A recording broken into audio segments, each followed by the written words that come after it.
Well, good evening. This is the eighth and final community meeting. Okay, you're going to fix that back? All right, we can fix the echo in here. And with me today are many of the city department heads who can answer questions on pretty much any subject that anyone has a question on. Tonight, the focus is going to be on District 2.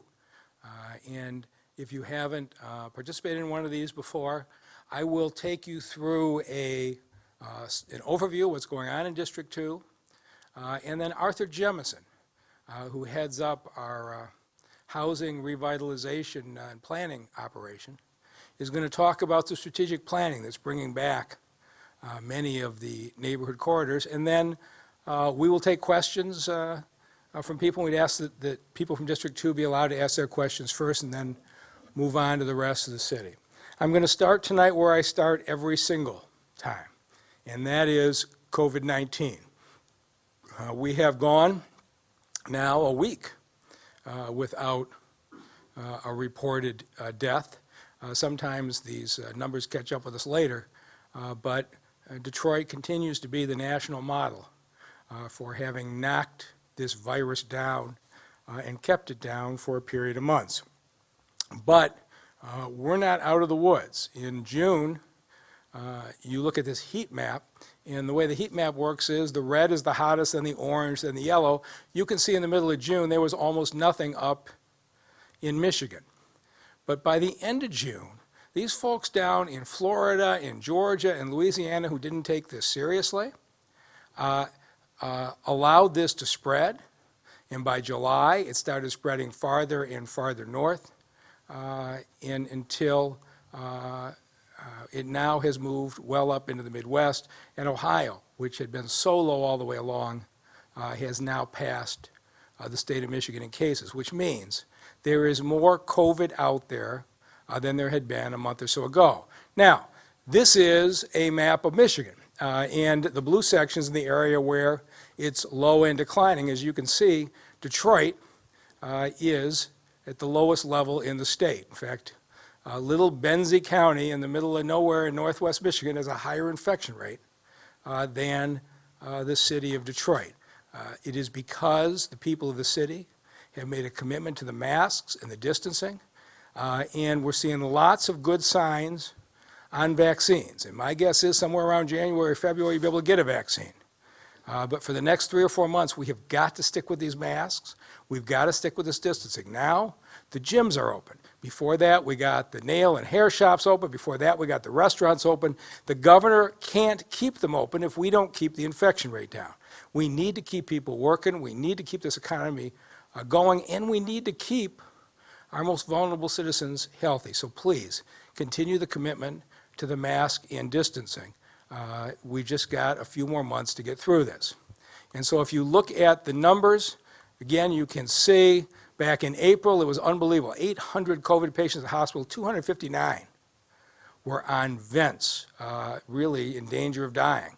By July, we had dramatically knocked down those numbers. And if you look now in September, we're a little bit higher on the patients and the ventilation spout, but we're seeing more positive cases on a daily basis.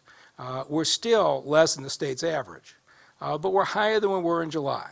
And what that means is there's more COVID out there and more reason that you need to continue to wear that mask. We're past 60,000 tests, and you can get tested at the Fairgrounds tomorrow. Just call for an appointment. You don't need symptoms. You don't need a prescription.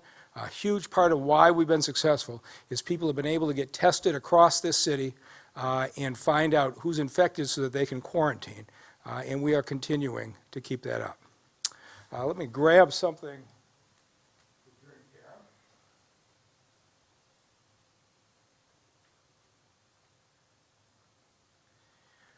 here. So let's talk about District 2. And where we are in this city is that my first few years, everything was about get the street lights on, get the ambulances to show up, get the buses to run, get the grass cut in the parks. We just had to get the basics down. Then we saw significant development, particularly in downtown and midtown. But I always believed that the real question was, could we bring success back into the neighborhoods. Could we strengthen the commercial corridors, the kind of corridors I remember as a kid where you could walk up to the neighborhood store to get some milk, to get your shoes fixed, to get to the drugstore and the like. And so we went on Livernois, and everybody on this side of town is well aware of this. That median, which was put in, I don't know, 15 years ago and did nothing but damage that commercial district, with the support of the neighbors, we rebuilt it last year. And it now looks like this. And the narrow sidewalks that we had now look like that. Livernois has a huge amount of activity even in the middle of COVID. By next summer, it is going to be as hot a commercial district as there is in the state of Michigan.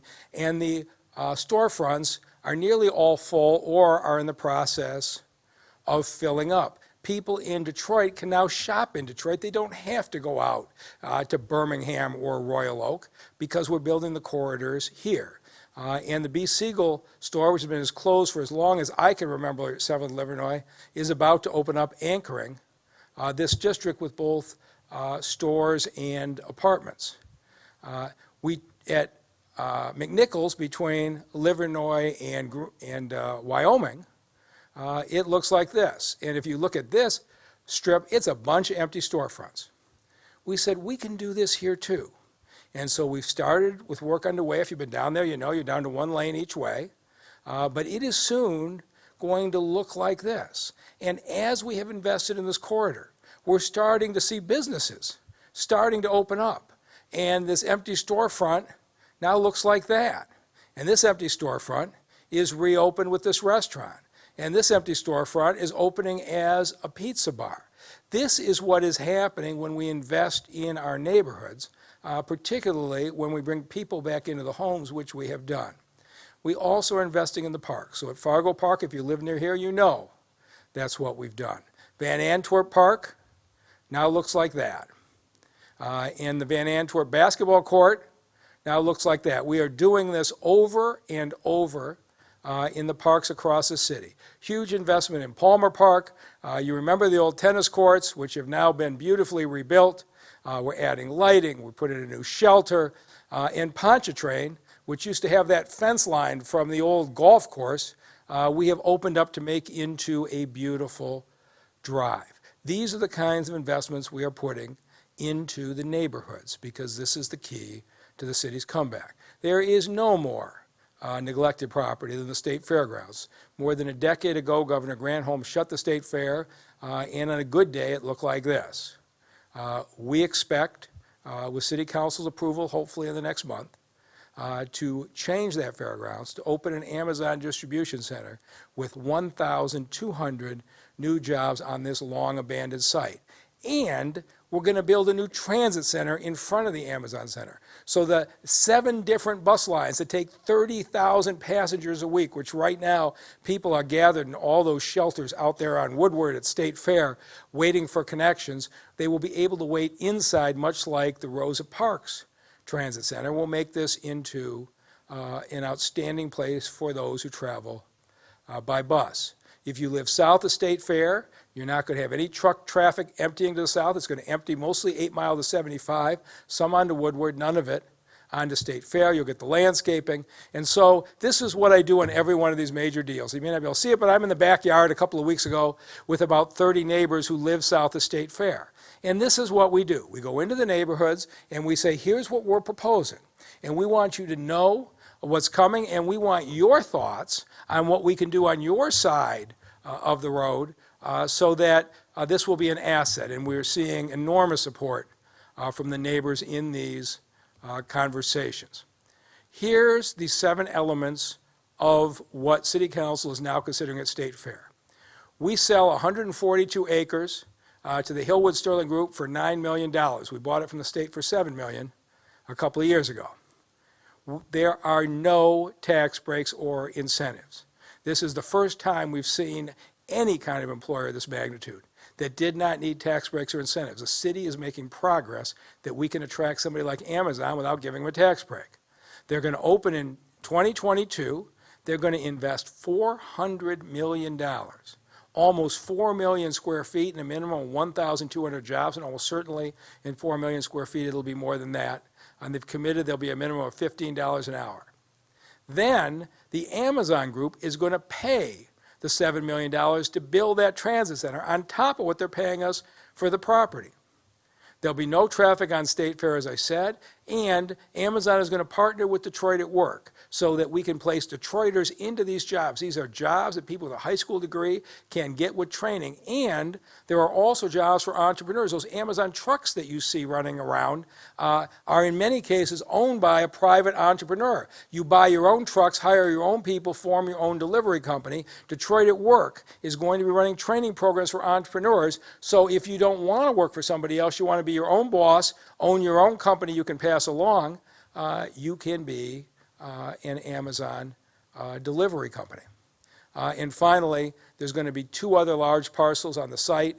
There'll be more than 2,000 jobs when we build out the whole site. Given what is happening in the city right now and in this country with the economic side, we had a lot of businesses closed. People are probably not going to get those jobs back. 2,000 more jobs on this site is what we need. But none of it gets us anywhere if we don't deal with the neighborhoods. For far too long, we have raised children in this community who think it is normal to go past vacant, abandoned houses on their way to school, to play next to a house that's falling over. They think it's normal. It's all they know. And it's because back in 1965, Mayor Jerry Cavanaugh, City Council, promised to get rid of what they call the vacant house menace. That's how long this has been going on, more than 50 years. Now, when President Obama was there, he helped us. He got us $265 million. We knocked down 21,000 houses in 6 years. And I'll be enormously grateful for what the Obama administration did. And here's why it matters. Here's a house on Piedmont, and here's how it looked afterwards. The folks next door had a beautiful lot instead of an abandoned house. Imagine living on this block on Morley. Those 2 neighbors had a dramatic increase in their property values and their everyday safety, not worrying that that house in the middle was going to catch fire and spread to the 2 of them. And this block on Lorraine was totally cleaned up. This is what we did 21,000 times, but we still have 14,000 houses in the city. We're about 60% of the way there, but we have 14,000 more that still have to go, including 1,000 in District 2. And you can see each of those red dots is an abandoned house that cannot be saved in District 2. But the part that I love the most is not knocking the houses down. It's saving them. You know what happened in 2009, 2010 in this city. People abandoned this city so quickly, they left behind very sound structural houses, brick houses, nice houses. 8,000 houses the land bank owns today that can be saved and renovated. Every one of these houses in that picture there are houses that are available. They could be fixed up. 550 houses in District 2. We know every single address are in good shape and can be saved, and a family could move in. How much more strong would our neighborhoods be? How much better would our commercial districts be if you had 550 more families living in this section of Northwest Detroit? And we believe that we can accomplish that. And so here's what you're going to get a chance to decide on November 3rd, because Detroit City Council has given you the chance to decide whether we're going to live with these vacant buildings for good, or whether we're finally going to fix them. There's no more help coming from Washington. Donald Trump isn't there to help us. And so we need to sell $250 million worth of bonds. And if we do, and it's your wallet, it's your decision, you can decide on this on November 3rd. If we do, we're going to save all 8,000 houses that can be rehabbed. Imagine if we stepped into every one of those houses that can be saved and secured them today so that we knew we could move families in. Then we're going to balance another 8,000 that can't be saved. And this is proposal N. Half is going to be used to rehab and half will knock down those that can't. The city's going to run the program with city council oversight. The land bank is out of demolition. The land bank does a lot of good things. It can put property back in the hands of the neighbors. It never should have been running a demolition program. The federal rules required it. Now we have brought it back into city government with city council oversight. And what that means is this: when it's in city government, we can give preference to Detroit companies. We can give them bonuses for having their business in Detroit, hiring Detroiters, and we can make them hire 51% Detroiters to do the work, or pay into a fund to train Detroiters who can, putting Detroiters to work rebuilding the city. And finally, no increase in your taxes. And I'm going to show you in a minute how it is that we can borrow $250 million and your taxes will be no higher than they are today. So, we have renovated thousands of properties already, like this house on Tuller, which now has a family living in it and is beautiful. This house on San Juan, right? This would have been demolished in past days. Here's how that house on San Juan looks today. This house on Lilac, this is out in District 2. Here's how it looks today. That house can't be saved, right? It has to be demolished. Here's how it looks today. We can do this 8,000 more times. We have 8,000 more structures. Imagine what the housing situation in this city would be like if we had 8,000 more housing units. We weren't pushing people out of their neighborhoods. We could bring in 8,000 more people and nobody has to leave. But here's the problem. Every year, we lose 1,000 good houses that are abandoned. You've seen this happen. The week that your neighbors move out and abandon the house, it's in pretty good shape. And then over time, the weather gets to it, squatters go in there, drug dealers go in there, it catches on fire. 1,000 times a year, we have a house that we could have moved a family into and it deteriorates. So this house on Nevada looked like this in February of last year, and there's how it looks today, completely destroyed because nobody intervened. This house on Wabash, very salvageable, and here's how it looks today. This house on Gartner could have been saved. It's now fallen in and isn't salvageable. This house on Hamburg could have been saved just last August. And here's how it looks today. This is happening 1,000 times a year. And what I want us to do in Proposal N is step in and stop the deterioration and save every one of these structures. I want neighbors, not empty lots. That's what we're trying to do. So how do we do that? The first thing is we're going to go into these 8,000 houses and we're going to clean them up. I mean, you know what's inside these houses. It's terrible. You know what's in these backyards. We're going to go into these 8,000 homes and we'll clean them out. Then we're going to secure them. Right now we've gone through this city and we put plywood on pretty much every abandoned house. And that was a definite step in the right direction. But there's not a day goes by I don't get a call from somebody who said they pulled the plywood off the house. They're selling drugs out of the house. Somebody's in there that shouldn't be there. And so what we're going to do if Proposal N passes is secure the houses with bulletproof material called SecureView. You've probably seen these in some houses, but this is secured. There's a huge padlock, which is the only way in and out, which means that if you buy the house, you don't have to worry somebody's going to get in there. You can put a furnace in. You can start to do the drywall and not worry. We're going to go through and secure them immediately, or we'll use the steel systems that you've seen in some houses to secure them so that people can't get through the doors and the windows. And then we'll go up to the roof. And so many of these houses have been damaged by rain going in and down into the basement. We'll secure the roofs. Imagine how much more valuable these houses are if they're fully secured.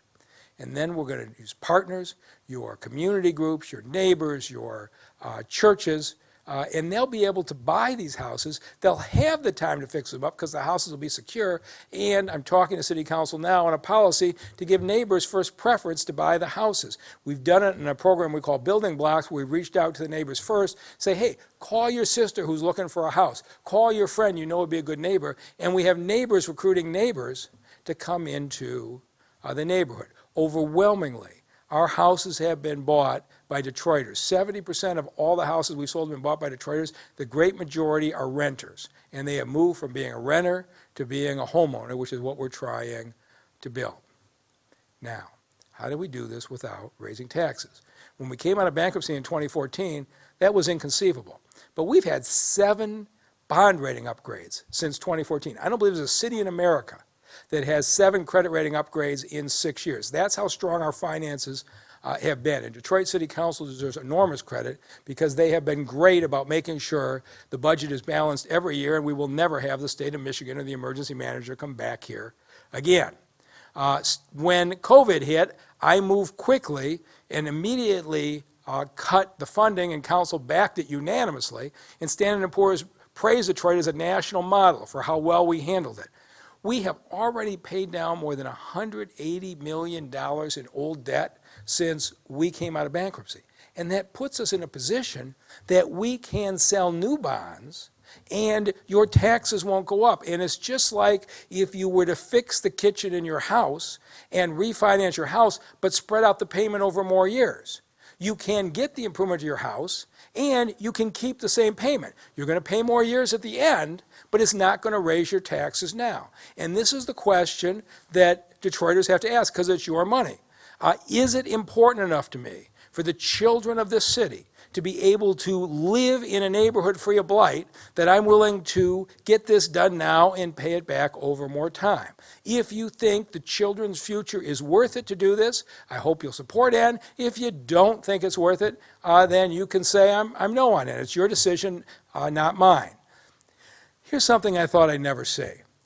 Detroit contractors are a huge part of how Proposal N got on the ballot, because when we were running through the federal government would not let us give preference for Detroit contractors. They said it's federal money, you can't give preference to any individual city. Now, city bonds are governed by city rules. And so the city procurement ordinance says if you've got your headquarters, your office in Detroit, you get a preference. If you've hired 51% Detroiters, you get a preference. You get bonus points on your bids. And we believe we will get well more than 50% of the contracts to go to Detroit companies. But you don't have to take my word for it.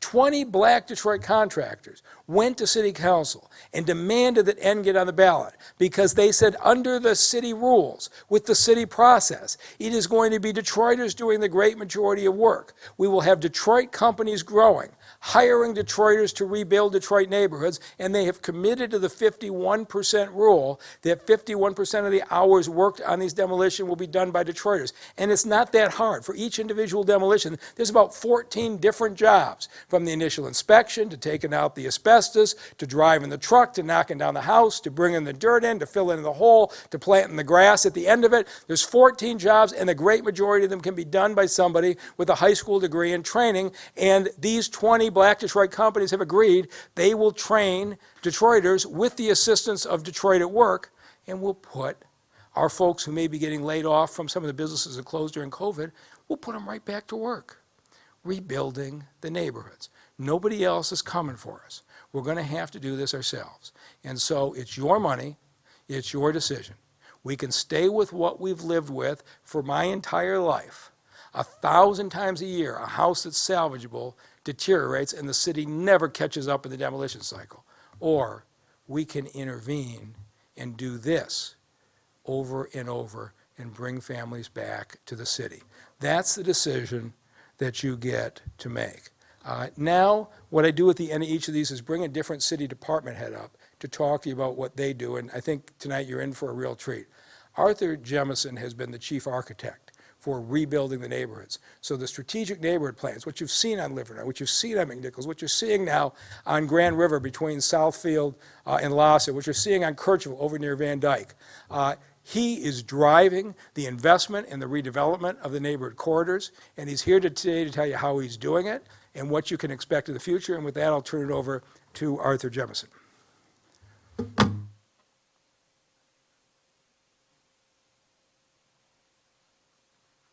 Good evening, Detroit.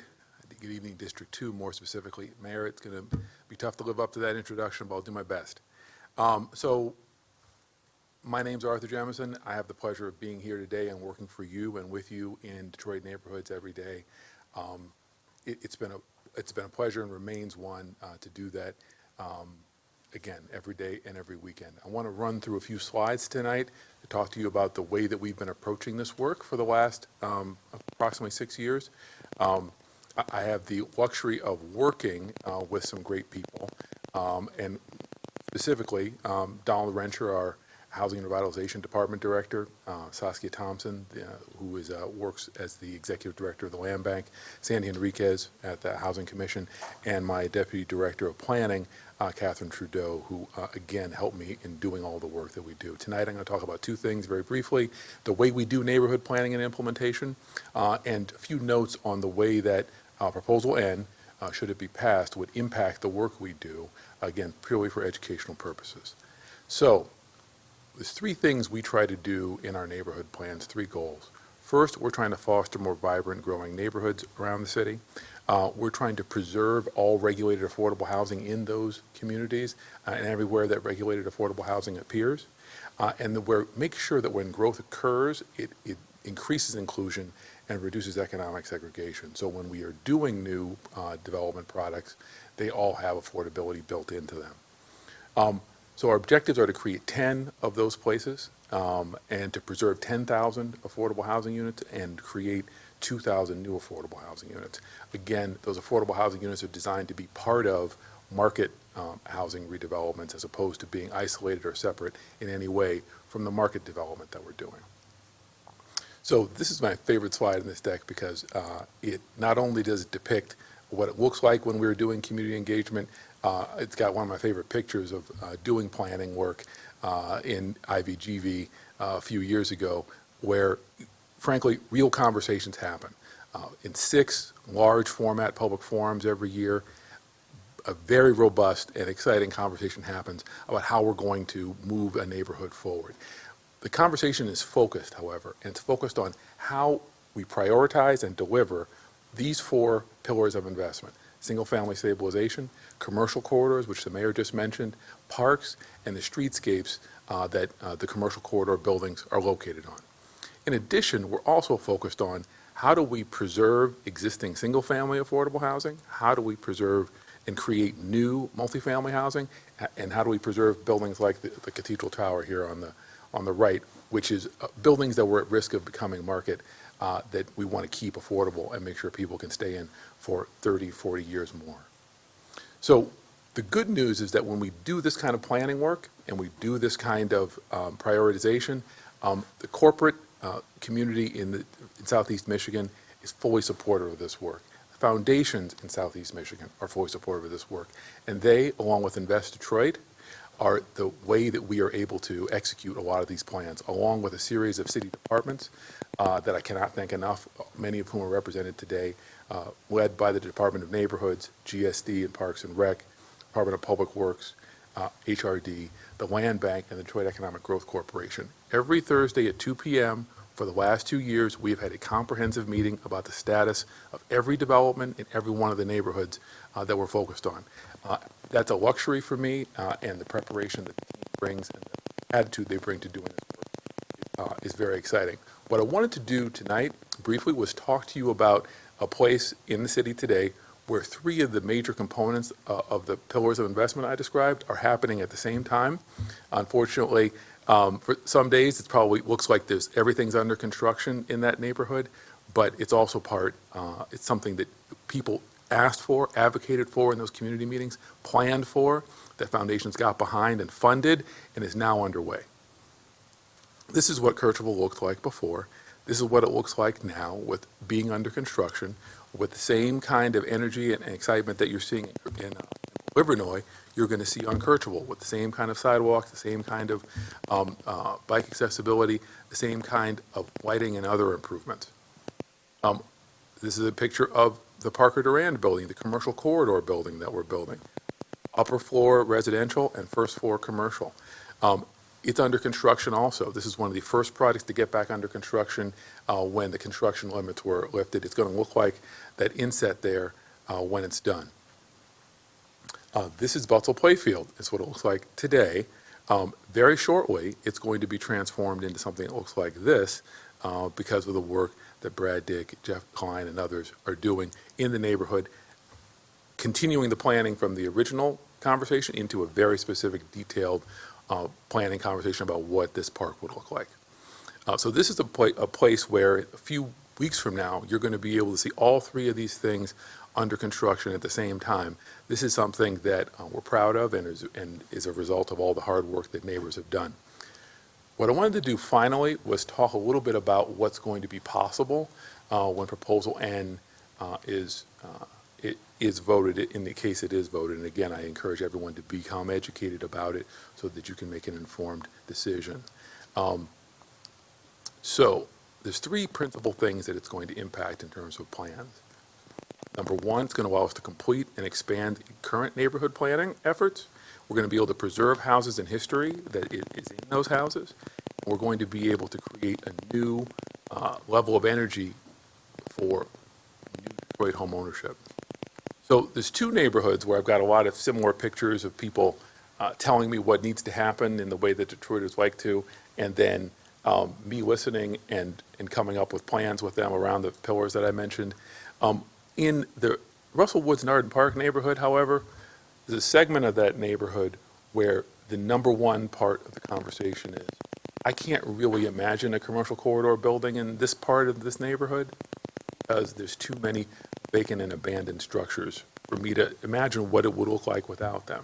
So when we get rid of some of those buildings, we will have the ability to allow that community to fully voice what it wants to happen, in particular in the Narden Park section of that neighborhood.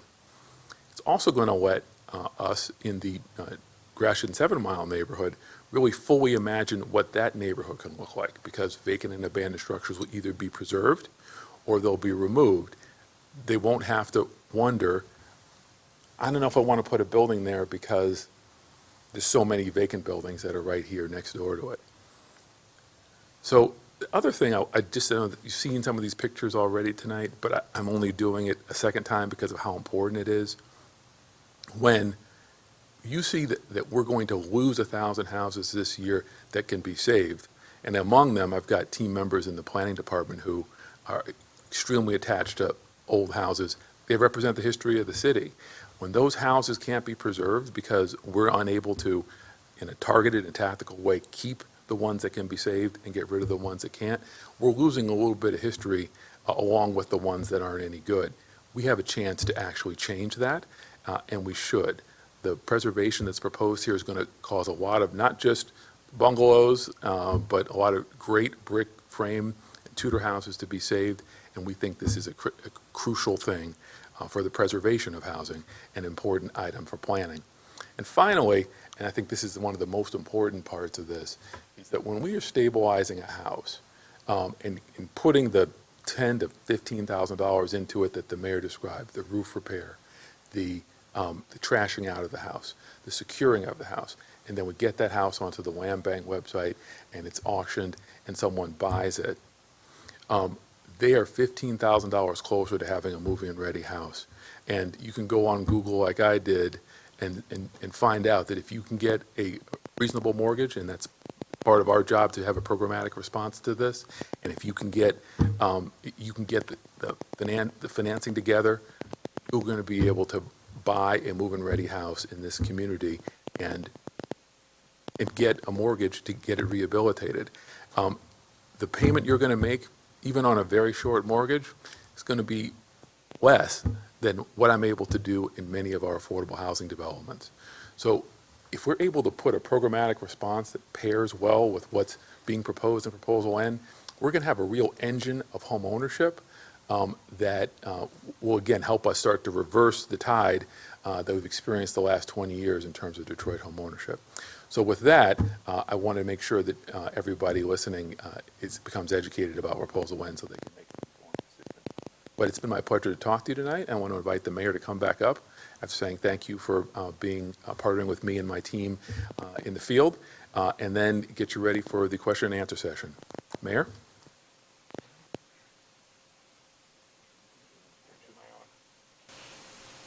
All right, well, thank you, Arthur. You can see why we're having so much success in the neighborhoods with the kind of leadership that Arthur Jemison and the team have provided. And I don't remember any time in the city's history, not since I've been around, when you have so many meetings and conversations about how we're rebuilding neighborhoods. It's an exciting time. And before we take questions, one other thing I want to mention is that everything that you saw here, the council member from District 2, Roy McAllister, has been a huge leader on. He fought to help get Amazon here. He has been pushing for the rebuilding of the neighborhoods, and never for a second, when we were taking all that grief on Livernois a year or so ago, they said we had too much under construction. Never for 1 second did he waver. He said, this is going to be a spectacular corridor when it's through, and he's been a huge part of the success we've seen in recent years in District 2. Now, This is the point where you get to ask your questions. I would ask that the first part, that you be courteous and let residents of District 2 get their questions in first. Then we'll take questions from around the city. If you haven't done this before, there's a way on your computer to raise your hand, or if you're on the telephone, press *9. When you get recognized, please tell me your name and what neighborhood you live in. And I'd ask that you try to make the questions concise, because I want to get through as many as we can. We'll go to 8:30, and we'll see if I can't answer your question. Chief Craig's here, most of the department heads are here, and so there'll be somebody here who can address it. And with that, we'll take the first question of the night. First is Hazel. Okay? Hazel, you're on. Good evening, Mayor Duggan, Good evening. staff. Can you hear me? I can. Where do you live? Okay. I live in the Garden Homes area, Okay? right off of Illinois San Juan. I've seen your presentation a couple of times, and I only have a minute. I know you say free of blight. This has been a big issue, specifically in our neighborhood, starting from Stopo. And it seems no one can get a handle on it. I went through our councilman. He's had his staff go out time and time again. People think it's a joke. I just want to know when will we be able to go out our doors and not see the dumping in vacant lots that's been created when they demo houses and they talk about doing it again. It's a problem, a big problem. It is a problem, and your neighborhood has enormous potential. And so what we have now is 6 DPW crews that go around continually and clean up the illegal dump site. And then Chief Craig has got an entire dedicated unit. We've got hidden cameras on the repeat sites. We've caught many of these dumpers. We seize their vehicles, we charge them. The majority of the dumpers come in from the suburbs. And we're very glad to be able to take their vehicles from them. We're just going to keep pounding away at this until we get there. You've got an area where there's a lot of vacant lots, and we need to be able to fill those in. But if we've got a particular area that's being dumped on, we'll take a look at some kind of surveillance option, because there's nothing easier for a case than when you actually get the license plate of the car dumping, which is something that probably happens about once a week, that we are able to arrest somebody. So let us follow up. Which street is getting the most of the dumping? Well, every other street over here, starting from Stopo, there's one in particular, 20036 Stopo. Okay. They've been ticketed and everything, and stuff is back out there again. But you say But ticketed. Does somebody live there? I live next door and across. But who got ticketed for it? The one resident that had put all this stuff out there. Oh, he put it out in front of his own house? No, vacant house next door. Oh, okay, but they figured out who it was. Okay, I really don't want you to talk about the individual on Right. TV, but let me get the inspectors out there to your block. We've got your name and number from the call. Dave Bell is here, the head of B-Seed, and you will hear from him tomorrow. We're going to come out and see if we can't strategize with you about what to do about that. I really would appreciate that. All right, Thank you very much. You'll hear from him tomorrow. Who's next? Next is Jim. Hey, Jim, you're on. Good evening, Mr. Mayor. This is Jim Ward from the President of Green Acres Woodwood Community Radio Patrol. Mr. Ward, it's good to hear from you. Put the proposal in. The reason I'm calling you is because we have a businessman that does not follow orders or instructions on Livernois Avenue and has consistently parked his cars on the sidewalk. Okay, Both Commander Sims and Captain Tucker have been there to meet with him. I just sent pictures to Ray Solomon, DC Todd Bettison, and what have you, and the business I'm talking about is Baker's. yeah, I They know even it. had the We've audacity. even got a sign out there that says, "Don't park on the sidewalk." Last December, when you had your Christmas party there, after you left, there was a dozen cars on I the know. sidewalk. I didn't know it was your Christmas party, otherwise I would have come in looking for you. I would have invited you. So you're right. We This went, is consistent. yeah, we went from a point where nobody could get in during construction to the fact that now it's such a beautiful area, there's just huge crowds. I think we need to just sit down and have a conversation with the owner. He was a very successful business person. But Kim, didn't he agree, didn't put those signs up that said no parking on the sidewalk? For your information, the police have already met with him. Captain Tucker has met with him, and he still violates it. Okay, so I'm asking Kim Tandy here, do we have a solution on this? So we're gonna go back out and talk to him again, but he's been trying, he has an attendant out there that's been trying to get there, we call the police, and the police come, they move, but then the next car comes. Chief, maybe we need to get the neighborhood police officers come tow a few. I'm going to let Chief Craig take this one because it seems like this is above my pay grade. We got to go all the way to the top. And DC Beverson has the most recent pictures. Thank you, and yeah, this is concerning to me, especially if we've gone out a number of times and given warnings, trying to work the situation out. So I think our next step, we have at least one more conversation, advise the owner that we're just going to start towing cars. And I think if, his patrons start having to pay for towage fees, he doesn't want that. So I think we can resolve this. I have Captain Hope, who's here with me today. I know she's taking some copious notes. So let's try to get a meeting sooner than later and just advise we're going to start towing patrons' cars. And they need to do a better job, at least as parking lot attendants need to do a better job at managing that. Okay, thank you. And the other thing is, we have a good business owner who's been very successful. We got to find a solution on where those cars go. Kim, do we have an idea on where people can park? So we also tried to work with that parking lot that used to be the post office parking lot. Yeah. It's owned by another, and we're trying to get an agreement with them that in the evenings that they can park in that. All right.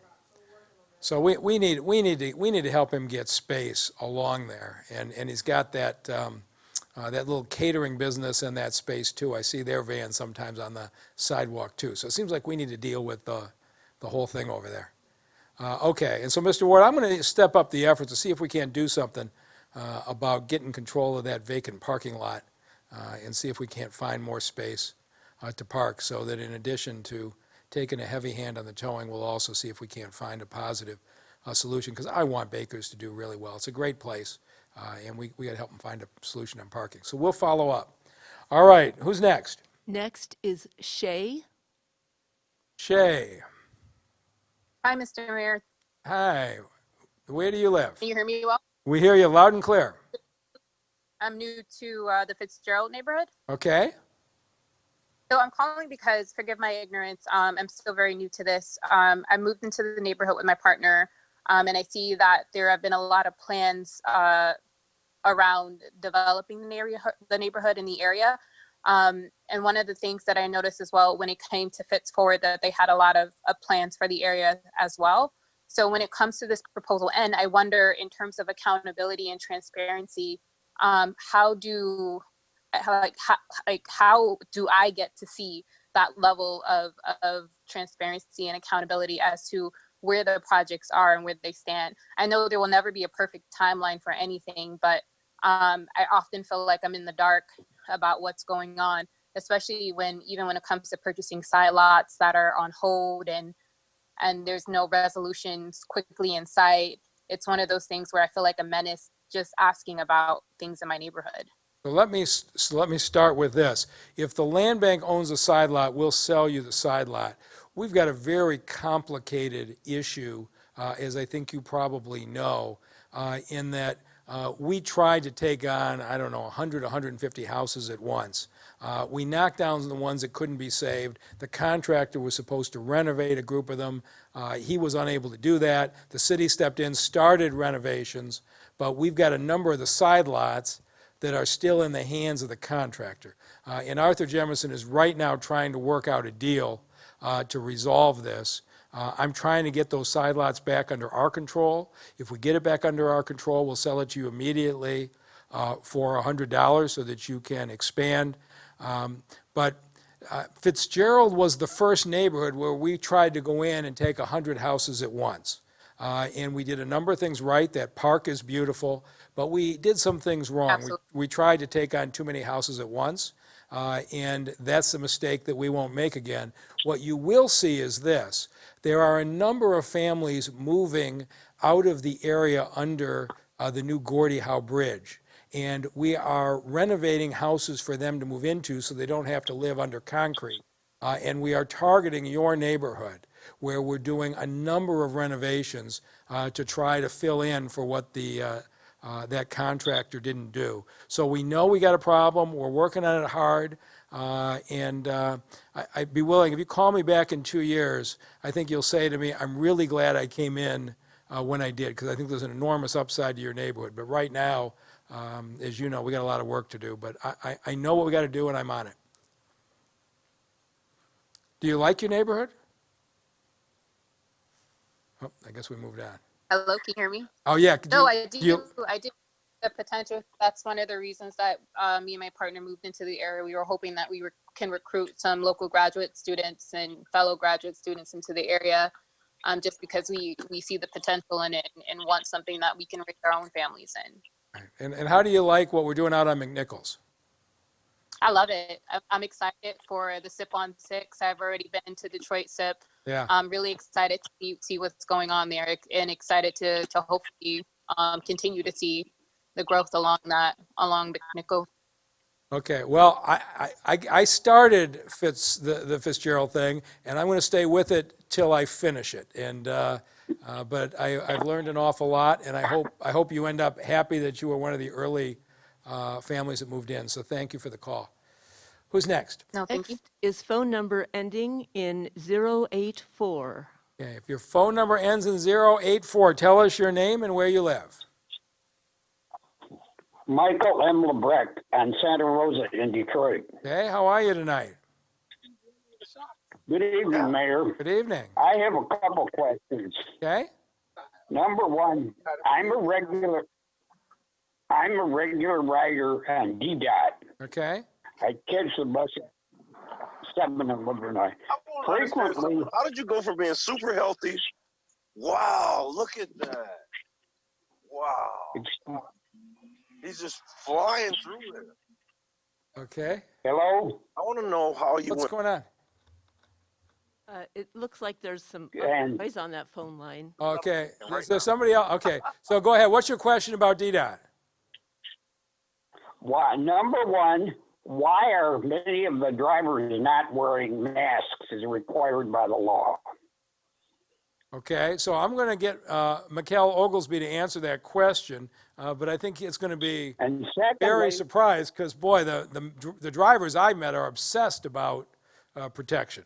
But if your question's on DDOT, let me just bring up the director and you can ask him yourself, all right? thank you. I have two questions for him, too.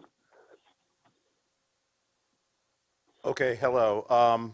The first question actually does surprise me, Mr. Mayor, so I'm going to definitely take a look at that.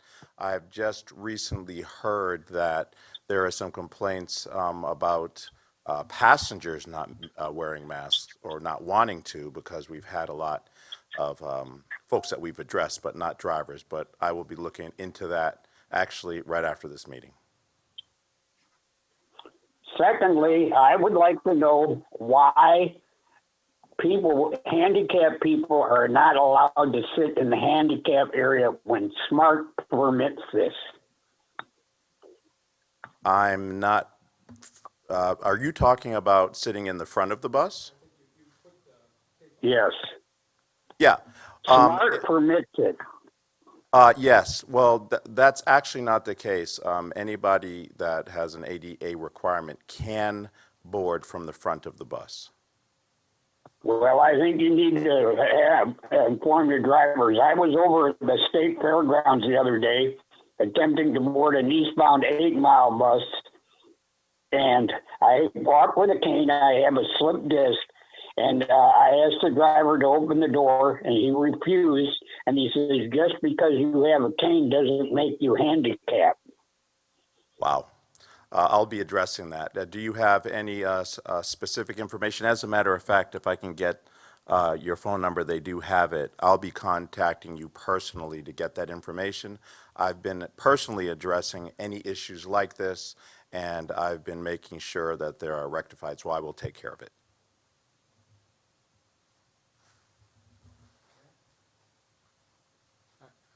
Are you still on? Is he still with us? I had a question, but I guess I lost him.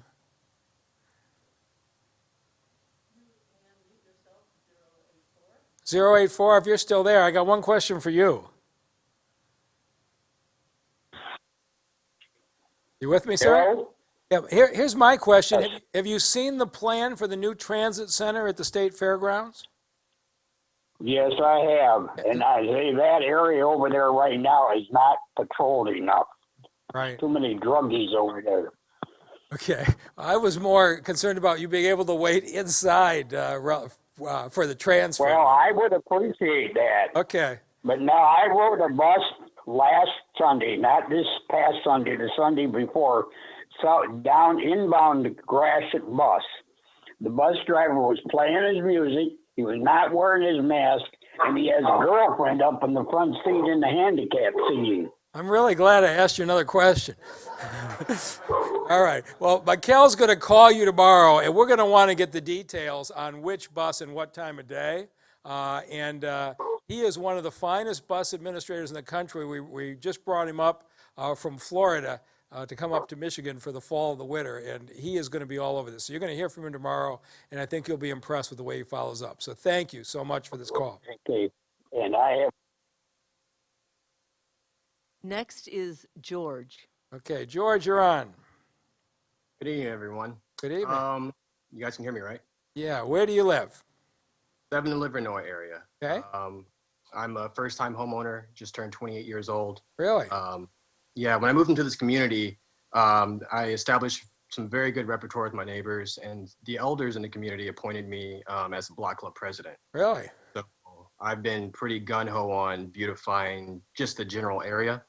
And Monica Street over here is just gorgeous. When I moved in, I think we had about 9 vacant homes, and now we're down to 1. Even that 1 has been boarded up and cleaned up. So it's nice to see the progress move south towards, towards the areas that aren't really, included in the renovation. Right. My concern is that we have a lot of young people in the community. It's a very diverse community, very active. And one thing we like to start doing is kind of taking matters into our own hands in terms of beautifying the areas that the city, you're just not touching yet. Are there any resources immediately available to residents to help beautify our neighborhoods? So there's a few different pieces. One is there is over on East Warren, they have got a tool lending shed that for $25 a year, any possible piece of equipment you could ever need, you can rent, which for some of the more ambitious block clubs has been a godsend. And then, do you know Kim Tandy, your district manager? I do. I know her personally. Okay, so as far as the programs that are there, I'm not sure on your block whether you've got an alley issue. We're going heavily into support to clean out the alleys across this city. But really, depending on what your vision is, there's a lot of different ways that we might be able to help. The one thing that I know for sure is the blocks in this city that have active block clubs look significantly better than the blocks in this city that don't. Even if the housing stock is the same, leadership and involvement makes all the difference. And it sounds like if your area has gone from 9 vacant houses to 1, that means we've done a good job, but it also means you've done a good job. I'd be willing to bet the neighbors probably have concealed the houses so people didn't know they were vacant and pitched in that kind of way. Oh, we're talking flips. We're talking homes appraising for over $180,000 now in this area, which is Right, and it probably, when I came in, probably was 50 or 60,000. $26,000 2 years ago, and I paid over $200 for it. Okay, well, it sounds like you're on the wrong side of that deal, but you hang in there and it's going to turn out just fine for you. Is there something in particular you would like to see us do to help? Yeah, I mean, first of all, it appraised for pretty close. So what I'm giving kudos to the city for, allowing, Flagstar Bank came in and said this house is worth what, pretty close to what you want to buy it for. So that's actually a pound in the back for the city. Yeah. The main concern is that Livernois, we want to help, weed whack, because there's a lot of vacant buildings. I know that there's some plans and, there's coming soon signs up in some of these areas, but. Talking about south of 7. Yeah, south of 7. Yeah. You're right. It's going to be the next area to go. And if I'm around here for a little while longer, we're gonna take the kind of beautification we did largely north of 7, take it down to McNichols, and then right around that corner to where we're doing McNichols, and then right on to Wyoming. I mean, that's the kind of city we want to build. And I love the fact that you're there already, but I just think that stretch between where you are and UD Mercy has just got enormous opportunity. So thank you very much for what you're doing. Who's next? Next is phone number ending in 093. If your phone number ends in 093, you are up. 093, you may unmute yourself.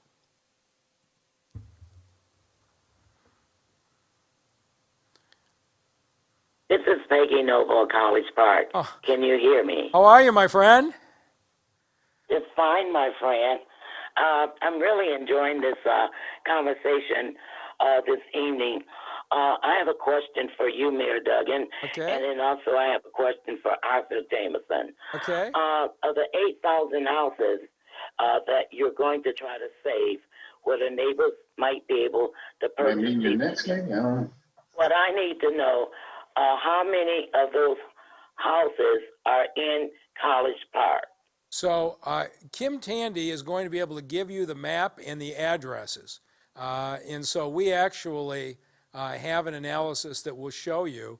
But in your case, you know those blocks so much better than we do, that with a strong block club leader like you, I've had times where I've walked down where we had one that was on the renovation list and somebody showed me it couldn't be saved, and others that might be on the demolition list who people said we can, this one we can move a family into. And so what we will do with you and the other strong block club heads is we'll come out with the list and say, here's what we think. And then we are going to start with both the securing the houses and the demolitions with vacant houses that are next to an occupied house. So if you live next to a vacant house, I want you in phase 1, whether we either secure it or we demolish it, and we are absolutely going to do it in partnership with the block club presidents. And how long have you been president over there? I've been the president over here for 9 years. Yeah. I was the president of the Fenimore Street Block Club and 6 years president of College Park. And I've lived in the neighborhood for 43 years. And what we're trying to also do over here is get these vacant lots. Most of the members here in College Park, we only have one member that have a vacant lot next door. But we want to try to get in touch with the gentleman at the Detroit Land Bank and find out how much will it cost us to purchase these vacant lots, because we want to start, if not this year, we want to start renovating some of these vacant lots. But we need contact. Okay. We need. I'm going to solve your contact. We're going to bring Saskia Thompson up here, who runs the land bank, and I will let Saskia know that in 2013, when I ran for mayor, I had 250 house parties. Peggy Noble hosted house party number 3. And I remember the spaghetti like it was yesterday, but she was fighting when nobody else in that area was fighting. And now we're starting to see real signs of progress. So Saskia Thompson is going to help you, because we want leaders like you to be driving the recovery in the neighborhood. So I'll turn it over to Saskia. Okay, and then my next question is for Mr. Jameson. Okay, Arthur will come up in a second, but just to introduce myself, I'm Saskia Thompson, Director of the Land Bank Authority. I'll get your contact information from Kim Tandy, and I'll talk to you tomorrow about how we can make vacant land available to you and to your block group. And if you could call me tomorrow, because we're having our community meeting on Thursday, September the 10th, and I would like for you to come on and be able to talk with some of the members, so we can let you know what some of the projects that we want to work on here in College Park, especially these vacant lots. Sure, I'd be happy to. Thank you. All right, thank you. I'll be listening to hear from you tomorrow. And Mr. Jameson, the question for you, when do you have these community meetings? I have never heard of community meetings that you be hosting. Can you give me the dates and the times when you have these meetings? Sure. So in District 2, our planning efforts began in and around Livernois and 6 and Livernois and 7. Okay, so what the good news I have for you is that as part of the what we submitted and had the council act on was a commitment that over the next 5 years we will take the planning efforts we're doing to every other part of the city that we haven't been to. So I'm certain that within this year or next year you'll see the planning process come over to where you are. In fact, I know there was a discussion in our department about what areas would be next, and the area that you're in was one of them. So I'm pleased to say that I don't have any dates or times for you, but the process is coming your way, and it's frankly enabled in part by the negotiations around Proposal N. If you would like, I can call you and follow up with more details. So Peggy, so far those meetings have been east of you, but they're working their way west. That's why you haven't heard about them. But Kim will let you know as soon as we get close.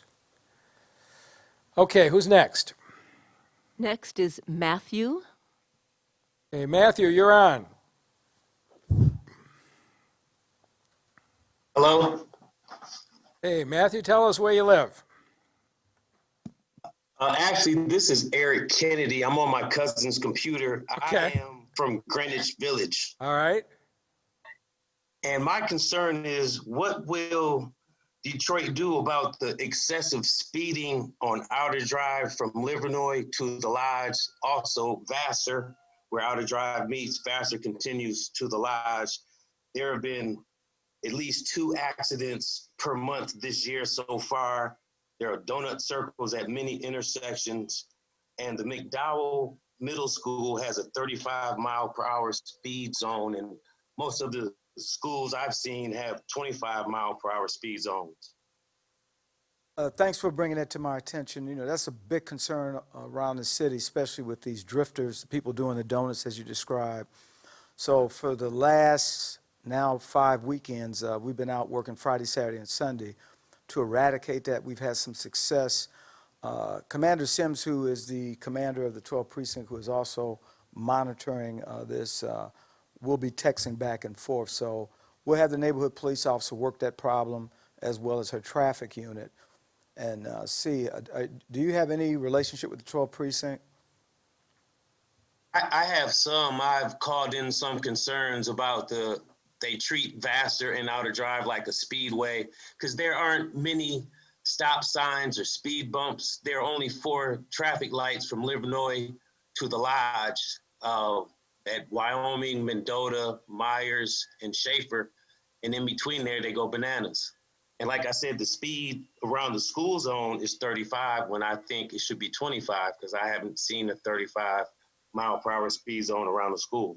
So we have your number, and I'm going to have Captain Hope forward that over to Commander Sims, again, because she is monitoring. Someone should follow up with you tomorrow and try to work out what time of day is this occurring. Is it evening mostly? I know if it's drifting, it's probably evening. But we'll follow up. Thank you very much. Okay, thank you. Oh, I don't know what they did there. The host muted me. Okay.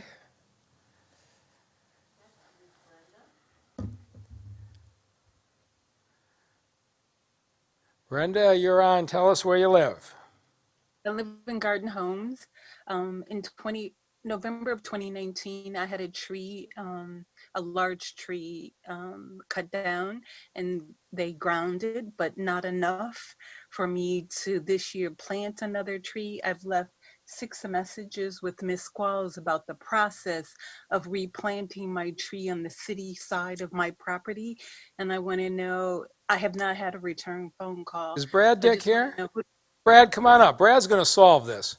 Because normally, the General Services Department has an excellent reputation, and I know that this is going to bother him. So I'm going to have him address this directly, and we'll get on it. Thank you. Yeah, I sorry about that. Usually Ms. Squalls is pretty good about returning a lot of phone calls, but if I just get your address, we'll call you tomorrow and take care of it and see what the problem is. And we're also planting new trees for anybody out there listening. We are planting lots of new trees this fall, so we'll be glad to get you trees as well too. Okay? If it's a free Let me tree. ask this question. Can I ask you this question? Uh-huh. The tree was more than 50 years old, so you can imagine what the roots were like. It was dying. That's why I asked that the city cut it down.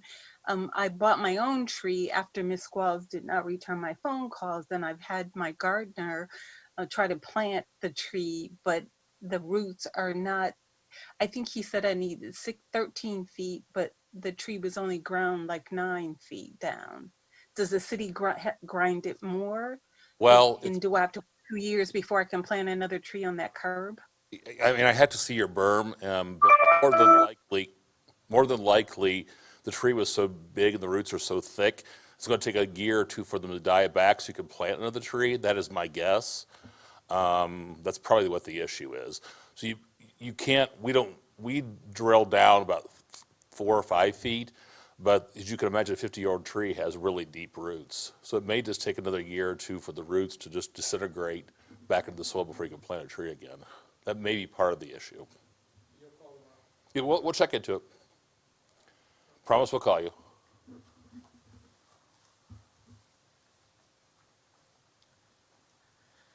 All right, who's next?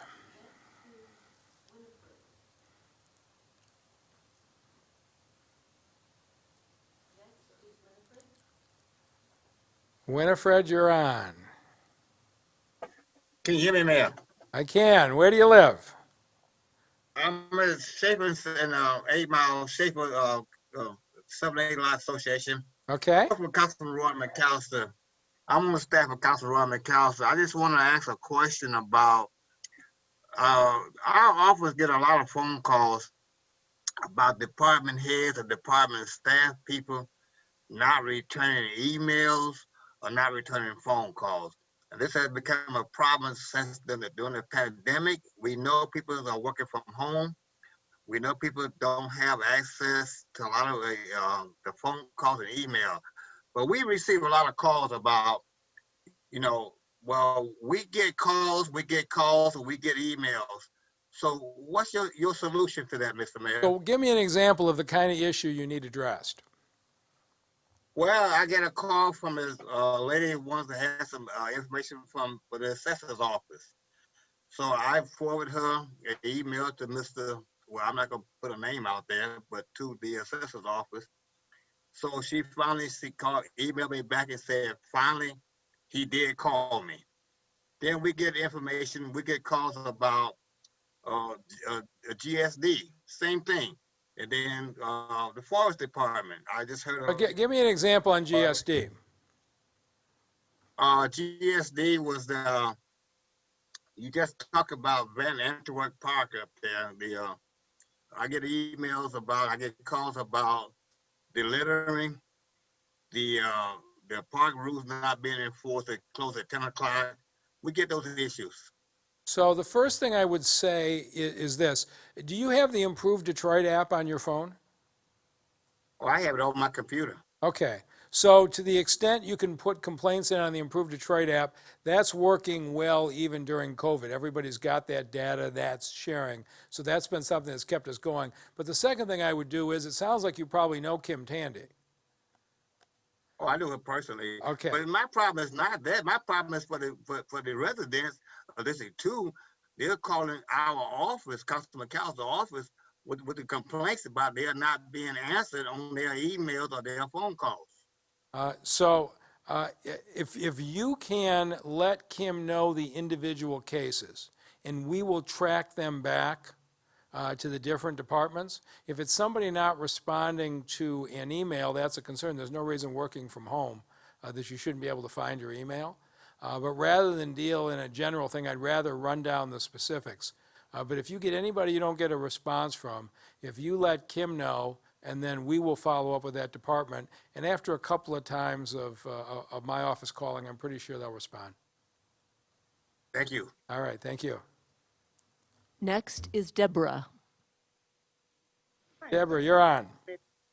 Yes, good evening. Good evening. President of Martin Park District Association, so I'm in the Martin Park area. Okay. My question has to do with safety. It's my understanding that Wayne State police officers are allowed to patrol the community. Within, what, a half a mile or so? Around the perimeter of the university, yeah. Well, here in Martin Park, we would also like for the university to patrol our community as much as allowed. But we can't understand where the block is coming from. I understand it's either Chief Craig or your office that is not allowing them to assist them. Wayne State wouldn't be close enough, would it? No, I'm talking about university. It's my Oh, I don't know. Is UAD Mercy patrol the neighborhood? No. So here is the law that allows hospital security, for example, to patrol a certain amount around the perimeter. Wayne State has taken it on themselves to essentially license police officers, and they patrol a half a mile or a mile around the university. UAD Mercy has not chosen to do that. And so it's not that we're trying. UAD Mercy has just decided that patrolling the neighborhood is not their mission. That's not a question of the Detroit Police Department. The real question is, what can we do to help you? Well, that's the thing. We reached out to the university because we have a community-based agreement with them that they would patrol, and they're telling us that the city is blocking them from patrolling the community. So I want to know which it is. Kim, have you heard that? Them not wanting to patrol, or you not allowing them to patrol? Go ahead. The chief's here, so he knows the answer.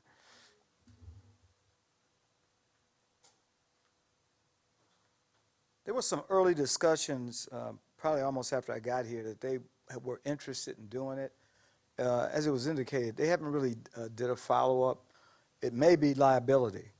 There's a lot that goes into going from a campus-type security until being a sworn police officer. We've had a great working relationship with Wayne State, and certainly I would have no objection, but that's a university decision. And so there's a tremendous liability to take, and then they have to be certified by the state of Michigan, and then I have to swear them in, and they have to meet a certain standard because they're acting as police officers. We would still hold on to the follow-up investigation, but I haven't had that conversation with anyone from Mercy for several years now. Yeah, it's not us. I've had a lot of conversations with UAD Mercy on lots of subjects, and they have never once raised this with me. So if UAD Mercy wants to patrol and they get state certified, we'd welcome that. All right, who's next? Next is Brenda Williams. You may unmute yourself. Okay, Ms. Williams, you're up.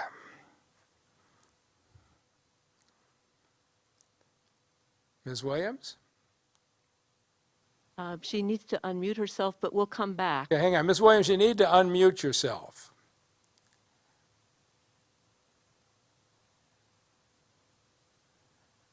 Okay. I'll come back to All right, go ahead. Williams and move on to President Demetria.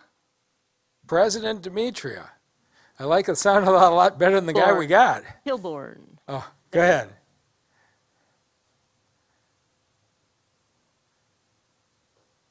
Go ahead, you are unmuted. This is Brenda Williams. Am I on? Oh, good. We made progress. You unmuted yourself. Go ahead. Good. Yeah. Listen, I'm on Marlow and 6 Mile area. Okay? Now we have a lot of blight in this area, and the dollar stores. We got a couple of dollar stores between Hubble and Greenfield Uh-huh. that has a lot of trash, or inside the stores aren't as clean as it should be considering the virus. And I want to know, what can we do about cleaning up a lot of that weed and shrubbery overgrowth on 6 Mile? So is the overgrowth on the store grounds, or is it on the side of the street? It's from there. It's on the side of the buildings, in the back of the buildings, in the front of the buildings. Okay. Some of these buildings have some extreme overgrowth. So Dave Bell, our BC director, is here. I'm going to save him to the walk to the front of the room. But if you would go check tomorrow the McNichols area between Hubble and Greenfield, and let's make sure that our business owners are maintaining the property the way they should. We'll give them a voluntary request before we write them a ticket, but they'll get a visit tomorrow. Go ahead. Do you have another question?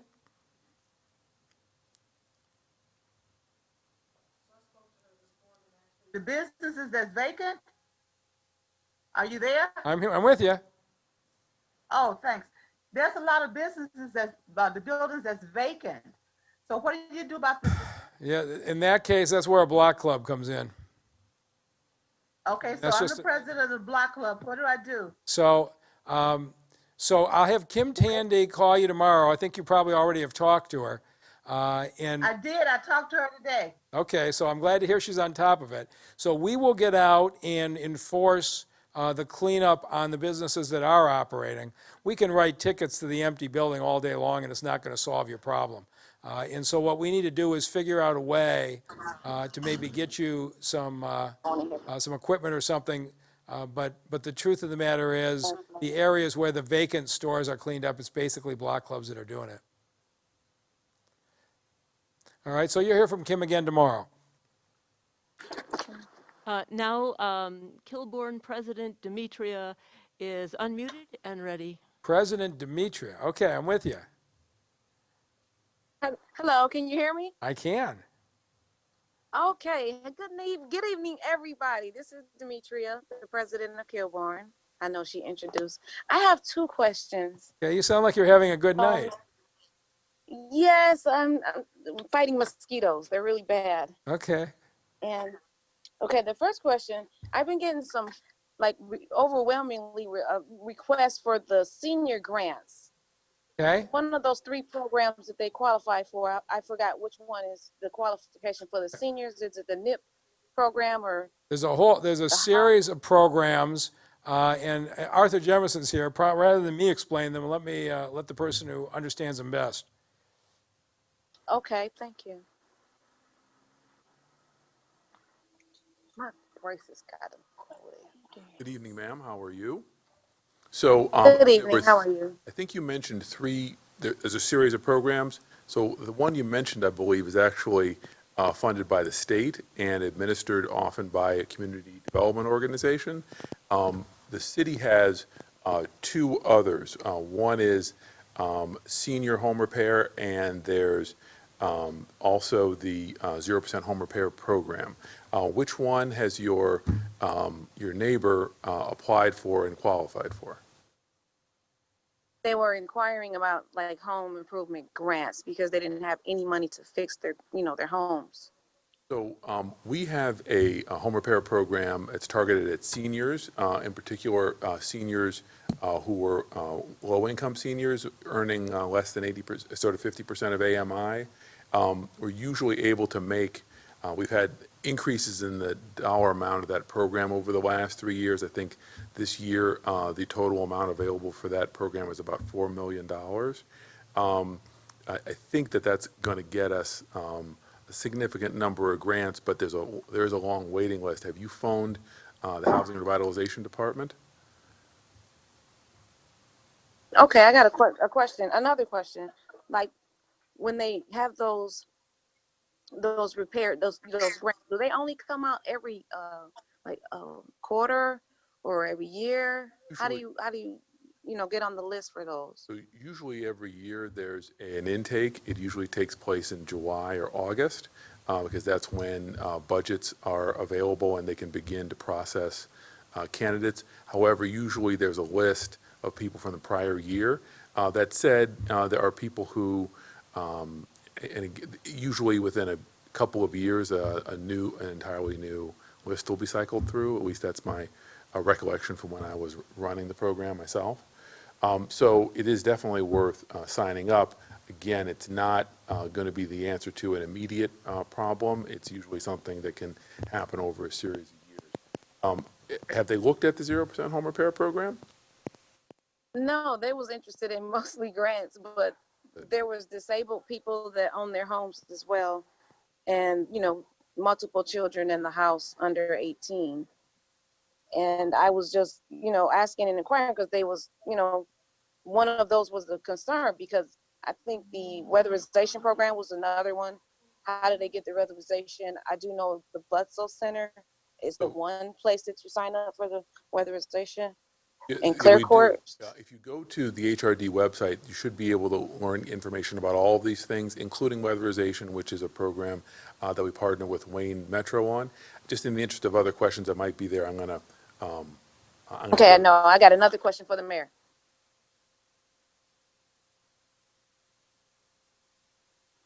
You go to detroitmi.gov and hit the housing section, you will see the information on all those programs. Go ahead, what's your next question? Okay, my next question, Mayor, good evening.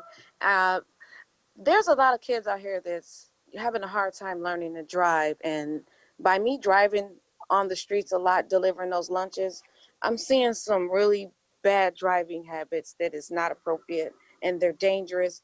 And I've seen people just zoom down grass it, and they have a paper plate. They're just going so fast and then end up getting into an accident right in front of me. And is there any lot or a large area that there can be like a driving course, for people to come and practice, where it's set up with actual working traffic lights, a little roundabout, and the difficult traffic lights, because I saw a few people run those right turn red lights. Yeah, we don't run a driver's ed program, and my question really is, do people not know how to do it, or do they not care? And I think that's probably the tougher question. What I can tell you is this, I think the biggest need in the police department right now is just more officers in precincts that can be out on traffic patrol. Because you just see people running red lights like it doesn't matter, people speeding in the middle of the day, thinking they're not going to get caught. The last couple of months, we've had between 35 and 40 officers enter the academy classes. These are huge numbers. There's something about what's going on in this country that is causing people who are really public-spirited to decide to join the police force and try to change the way police operate. And so we're going to keep bringing folks onto the force. I think the longer-term answer is going to be more officers in the car, on traffic, and doing that. But driver's ed is something that is just not something the city's in a position to do right now. All right, who's next? Next is Detroit D. Detroit D, you are up. Hi, Mr. Mayor, and thank you for taking my complaint. My name is Danielle Hall, and I am the Vice President of Oak Grove Community Council. First and foremost, I want to say thank you for the wonderful tribute you did for the COVID-19 victims. I thought it was excellent. You get a chance to get out and see it? I did not. I work from home, and then by the time I got off of work, I'm either on one of these meetings or doing something. But I did get to see it on Facebook, and it was very moving. Yeah. My concern is for not just District 2, because I live here, but for all of the city of Detroit. Are we putting together any task forces to get some of these liquor stores and gas stations to clean up their areas and to like paint maybe like the little, what are those called? Those little boulder, those little things that separate the actual gas station from the sidewalk to clean up the trash and just kind of like beautify their stores in particular. And in particular, the Home Depot is not Gratiot, 7 Mile, 7 Mile and Really? Myers. The Home Depot's doing a lousy job? Well, it could be better. And I say that because when I go to the one in Southfield and when I go to the one out on Coolidge and 14, it is a total difference than the one on 7 Mile.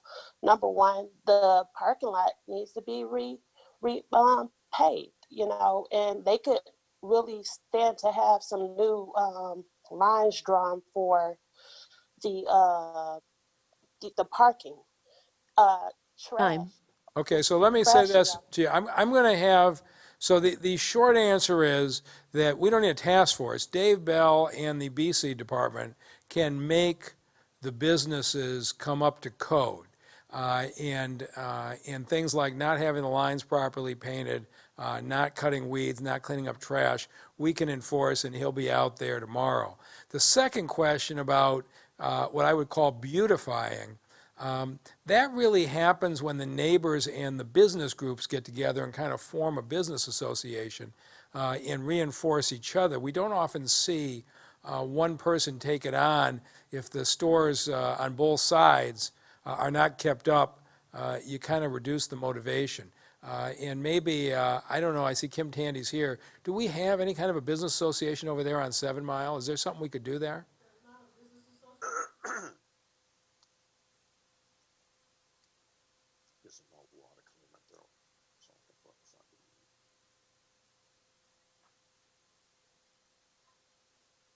All right, so I don't know if you could hear that, but Kim Tandy completely agrees with you.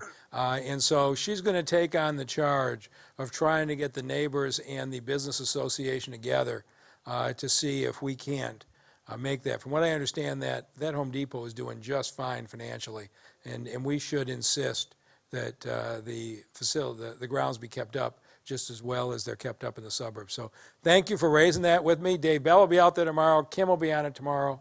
And we'll see if we can't get them to where they need to be. Okay, who's next? Next is Daryl. Daryl, you are up. Tell us where you live. Good evening, Mr. Mayor. Good evening. 18600 block of Freeland. Okay. My question is this. When does the city plan to address and fix the flooding problem that has plagued that neighborhood for over 30 years?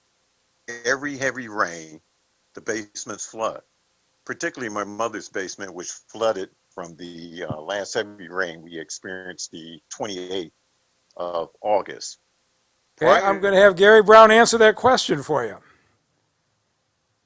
Thank you.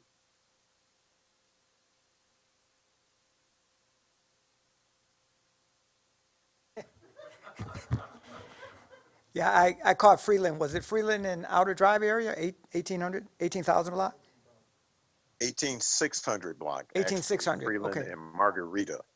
Yeah, we will, we'll get your phone number from the person that you called in today, and we'll be out tomorrow to take a look at it and see if we can resolve the issue. Okay? Because my problem is this. Yep. I suspect, personally, since those alleys have been closed off, they've experienced flooding problems. Prior to that, they didn't have that problem. My mother has spent over $7,000 between multiple plumbers, licensed plumbers, have had her basement,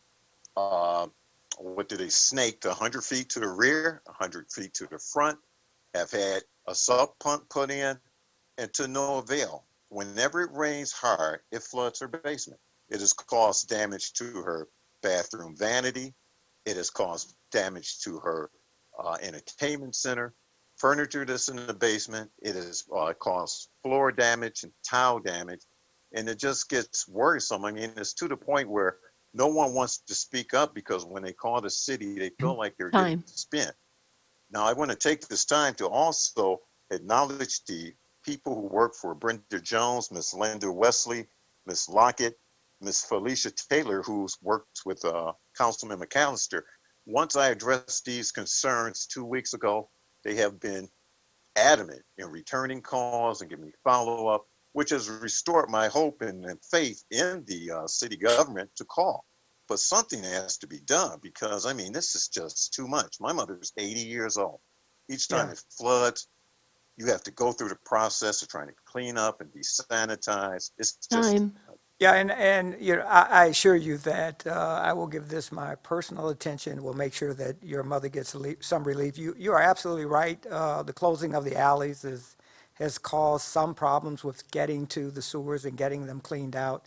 But we'll make sure that this problem goes away for her as long as, I don't know if you're there with her also. It looks like you've been muted now, but we will get a hold of you tomorrow and make sure that she gets the relief that she deserves.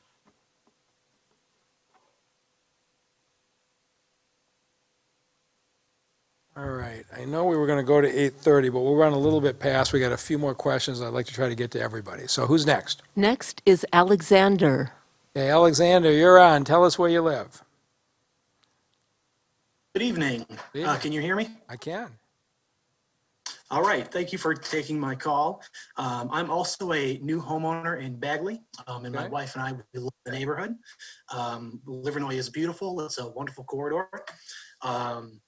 I wanted to emphasize, though, our need for speed bumps. We get speeders and drifters every day, any time of day. We're on San Juan and Clarita. Yep. And it's we did put 1,200 speed humps in this year. We wanted to hit every park and every school in the city. There's going to be significantly more go in next year. They've become enormously popular, and you are in an area where people cut through at a high rate of speed. We'll be out with plans for speed humps next year. We're going to try to find a relatively objective basis because every single person wants one on their block. But your areas that are really, you can cut through at a high rate of speed are ones that we're going to look at. So we'll take a close look at it. Okay, thank you. Okay, next is Karen. Karen, you're on.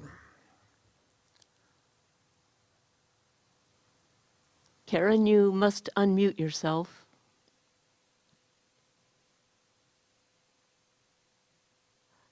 Karen, can you unmute? If you're talking, we can't hear you. I'll come back to Karen and move on to Patricia. Okay, Patricia is up.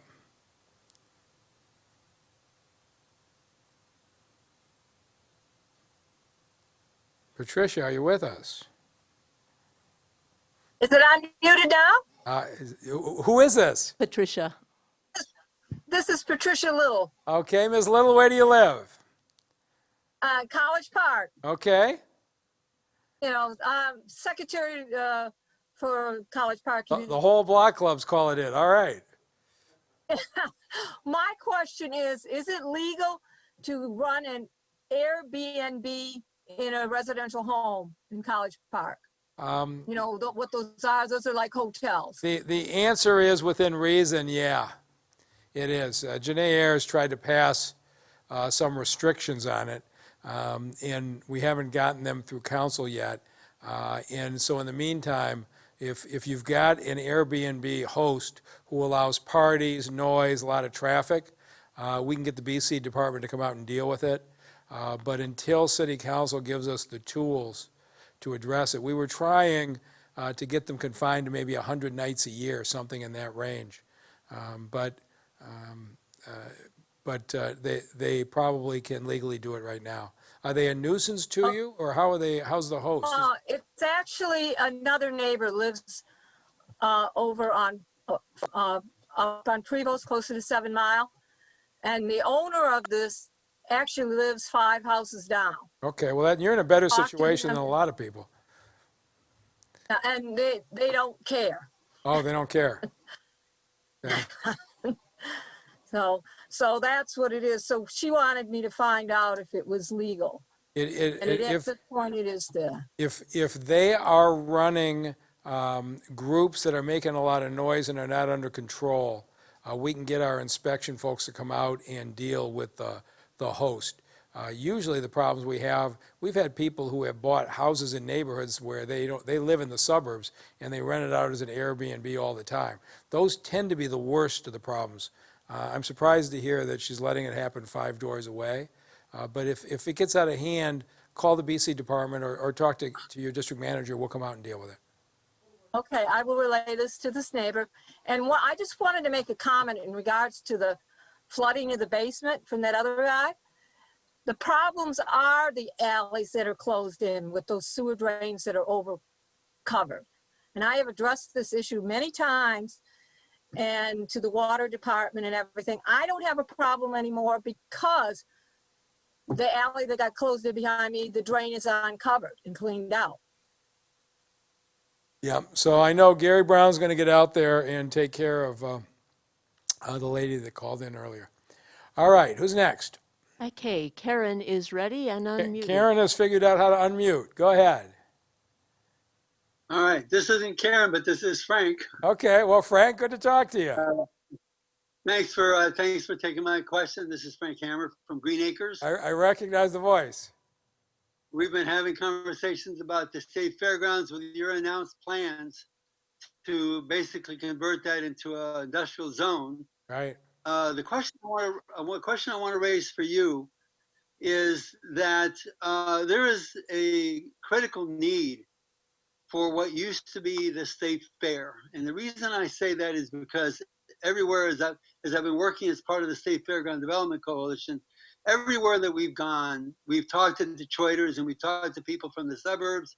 We've talked to the people that used to exhibit at the state fair. And there's a really strong passion for the recreation of what used to be the state fair. And I can tell you that Novi, the showcase where they're holding it now, is not a substitute for what we used to have in the state fairgrounds. Is there an opportunity that the city of Detroit can look at for an alternative site to bring the rural population of Michigan and the urban population of Detroit together in the space like what used to be the state fair? Well, you're getting more creative in the ideas. And as you know, I was at the state fair every year when I was a kid, and I started taking my kids when they were first born. So it's something that I have a deep attachment to. And it's interesting, as they're closing some county fairs now, I've noticed in some of the outlying areas of the state. But Frank, I'd be open to working with you on that to try to create something. Of course, Governor Granholm canceled it because even with all the sponsorships John Hertel was selling, they apparently were not making money. But I wonder if there isn't a downsized version that couldn't work somewhere. And so I'm definitely open to exploring that with you. Is he still there, or did we mute him? Okay, so Frank, anyway, the answer is I'm open to working with you on that. Yeah, thank you for your answer. Okay, all right, we'll keep talking. Okay, and the last caller is Marva, who is unmuted and ready. All right, last call of the evening. Where do you live? I live in the Schultz area. Okay. What street are you on? I'm sorry? What street are you on? Curtis. Okay. It's a busy street. Yeah. But my question is more about business. I think I talked to you before. I'm trying to open a nonprofit house, and I'm wondering if I can purchase a house through the land bank, and if there are any grant funds for renovation. So the answer is there's no grant fund for renovations. As a nonprofit, you can raise that, but you certainly can buy a house through the land bank. And if you've got a nonprofit, we potentially can make you a special deal that you otherwise couldn't get. And so, have you been certified, your nonprofit, as a community partner of the land bank? No, sir. Okay, so if you talk to Kim Tandy tomorrow, do you know Kim? I don't know her. I've seen her on the meetings. I don't know her personally. So if you call her your district manager, and her number's on our website, she will take you through the community partner process. But we want to put houses in the hands, not too far from you. We have one minister who's renovated 25 houses just north of Puritan. And so we want to see nonprofits take houses in neighborhoods, and we'd love to see you do it. But you'll have to find your own source of funds for renovation. All right. Thank All you right, so much. Kim will take care of you tomorrow. All right, so thank you very much, and to my team who has sat through 8 nights and answered every question that has been thrown their way. Thank you very much for doing this, and have a good evening.